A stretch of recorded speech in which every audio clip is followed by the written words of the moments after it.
नमस्कार, मैं हूं नीलू और 10 बजे की खबरों की शुरुआत लखनऊ की खबर से, जहां पर फिल्म पुष्पा 2 के नाइट शो में शूटिंग कर रही दो पक्षों में मारपीट हो गई। घटना से हॉल में भगदड़ जैसी स्थिति बन गई, जिससे कई महिलाओं और बच्चों को चोटें भी आई है। विकासनगर के विंग मल्टीप्लेक्स की घटना है, जहां पर नाइट शो में शूटिंग के दौरान गाली गलौज के बाद दो पक्ष आपस में भिड़ गए। मामले में पुलिस ने 6 लोगों को गिरफ्तार किया है, जिसमें से एक बाराबंकी, 2 बलिया, 2 कल्याणपुर पुरानी बस्ती और 2 अरसलान और नूरुद्दीन आदिल नगर के रहने वाले बताए जा रहे हैं। तो ये तस्वीरें हम आपको दिखा रहे हैं किस तरह से सोमवार को नाइट शो के दौरान पुष्पा 2 देख रहे थे कुछ लोग, फिर आपस में किसी बात को लेकर विवाद हुआ, शूटिंग हुई वहां पर और इसके बाद दो पक्ष आपस में भिड़ गए, मारपीट हुई। बताया जा रहा है कि इस मारपीट में कुछ महिलाएं और बच्चे भी घायल हुए, क्योंकि वहां पर भगदड़ जैसी स्थिति बन गई थी। अब पूरे मामले का पुलिस ने संज्ञान लिया है। 6 लोगों को इसमें मामले में गिरफ्तार भी किया गया है।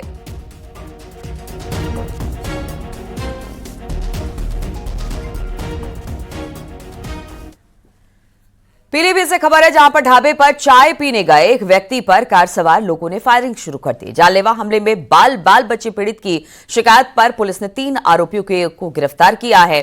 जानकारी के मुताबिक पुरानी रंजिश में हमला किया गया। बरेली हाईवे पर शाही पुलिस चौकी के पास की घटना बताई जा रही है।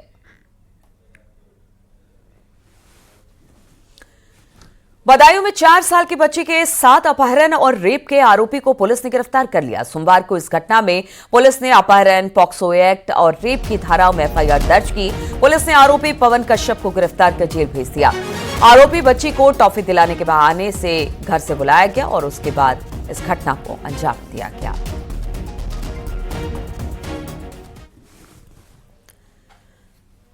खबर जालौन से है, जहां पर गैंग रेप पीड़िता स्टाफ नर्स को जान से मारने की धमकी मिली है और इस तरह का आरोप उसने लगाया है। पीड़िता के मुताबिक दुष्कर्म के आरोपी समझौता नहीं करने पर जान से मारने की धमकी दे रहे हैं। एसपी से इंसाफ की गुहार अब इस पीड़िता ने लगाई है। गैंगरेप की धारा में मुकदमा दर्ज करने के बाद आरोपियों की गिरफ्तारी न होने के बाद भी रेप पीड़िता ने अपनी जान को खतरा बताया है। साथ ही पुलिसकर्मियों पर आरोपियों को संरक्षण देने का भी आरोप इस महिला ने लगाया है।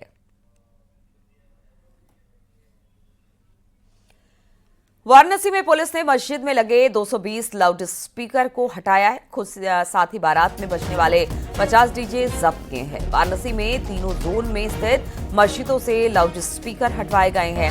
पुलिस के मुताबिक लाउड स्पीकर को लेकर कई बार शिकायतें सामने आ चुकी थी, जिसके बाद कमिश्नरेट पुलिस ने इस अभियान की शुरुआत की है और इसके बाद 220 लाउड स्पीकर को उतरवाया गया है। लाउड स्पीकर अभी तक उतार दिए गए हैं। जो 7 तारीख से ये अभियान स्टार्ट हुआ था और ये लगातार 1 सप्ताह तक चलेगा ये अभियान। और जो कुछ जहाँ पे डीजेस की बात आती है, जहाँ पे डीजेस जो है ध्वनि ज्यादा करके चला रहे हैं, तो उसमें ध्वनि भी कम करा दी जाती है और 10 बजे के बाद पूर्णतः प्रतिबंधित कर दिया गया। मैनपुरी में स्वामी प्रसाद मौर्य ने संभल मुद्दे पर बड़ा बयान दे दिया। उन्होंने कहा कि गड़े मुर्दे उखाड़कर बीजेपी वाले मस्जिदों में मंदिर तलाशना बंद कर दे, नहीं तो मंदिरों में बौद्ध मठ तलाशने शुरू हो जाएंगे।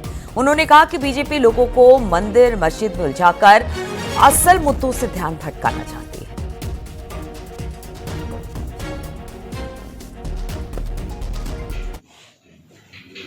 तो मस्जिद में मंदिर खोजने वालों के लिए बहुत महंगा पड़ेगा, इसलिए हर मस्जिद में मंदिर खोजना बंद कर दें। क्योंकि अगर मस्जिद में मंदिर खोजेंगे तो लोग मंदिरों में बौद्ध मठ खोजना शुरू कर देंगे। इतिहास इस बात का गवाह है। बद्रीनाथ, केदारनाथ, जगन्नाथपुरी, रामेश्वरम, ये सब पहले बौद्ध तीर्थ स्थल थे। इनको बदल करके आज हिंदू धर्म स्थल बना दिया गया। तो बात फिर यहां नहीं रुकेगी, बात उसके आगे भी जाएगी। सम्राट अशोक ने 84,000 बौद्ध स्तूप बनवाए थे, आखिर वो कहां चले गए? यानी इन्हीं लोगों ने तोड़ के उसको मंदिर बनाया है। और कॉमेडियन सुनील पाल की तरह फिल्म एक्टर मुश्ताक खान के भी अपहरण का मामला सामने आया है। फिल्म अभिनेता मुश्ताक खान को बिजनौर में इवेंट के नाम पर बुलाकर अगवा कर लिया गया। किडनैपरों ने उनसे जबरन वसूली की और बंधक बनाकर प्रताड़ित किया। यही नहीं, किडनैपरों ने फिरौती की रकम से सोने के जेवर खरीदे थे। इस अपहरण कांड की शिकायत बिजनौर के कोतवाली थाने में दी गई है।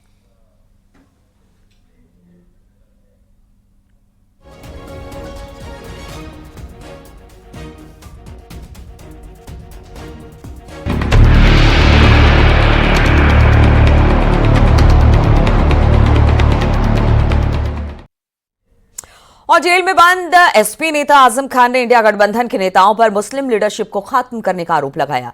रामपुर के एसपी जिलाध्यक्ष अजय सागर के लेटर पैड पर आजम खान का संदेश जारी किया गया, जिसमें आजम खान ने रामपुर की बर्बादी का मुद्दा उठाया।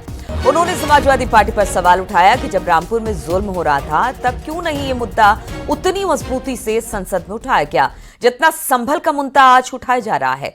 इसके साथ ही आजम खान ने इंडिया गठबंधन पर मुस्लिम लीडरशिप को मिटाने के काम करने का भी आरोप जड़ दिया है।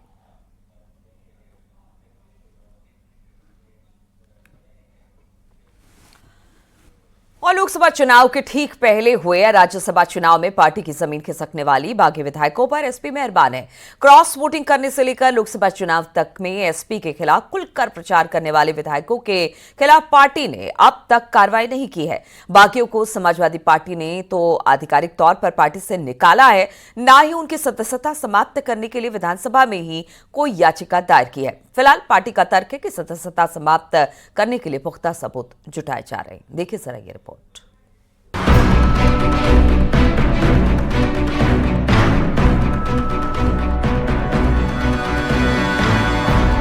27 फरवरी 2024 को राज्यसभा की 10 सीटों के लिए चुनाव हुए थे। इसमें एसपी के विधायकों ने क्रॉस वोटिंग करते हुए बीजेपी उम्मीदवार संजय सेठ के पक्ष में मतदान किया था। क्रॉस वोटिंग करने वालों में कई विधायक शामिल थे। ऊंचाहार से विधायक मनोज पांडे, गोसाईगंज से विधायक अभय सिंह, गौरीगंज से विधायक राकेश प्रताप सिंह, कालपी के विधायक विनोद चतुर्वेदी, चायल से विधायक पूजा पाल, जलालाबाद से विधायक राकेश पांडे और बिसोली से विधायक आशुतोष मौर्य शामिल हैं। वहीं पूर्व मंत्री गायत्री प्रजापति की पत्नी और अमेठी से विधायक महाराजी देवी मतदान के दौरान अनुपस्थित रही थी।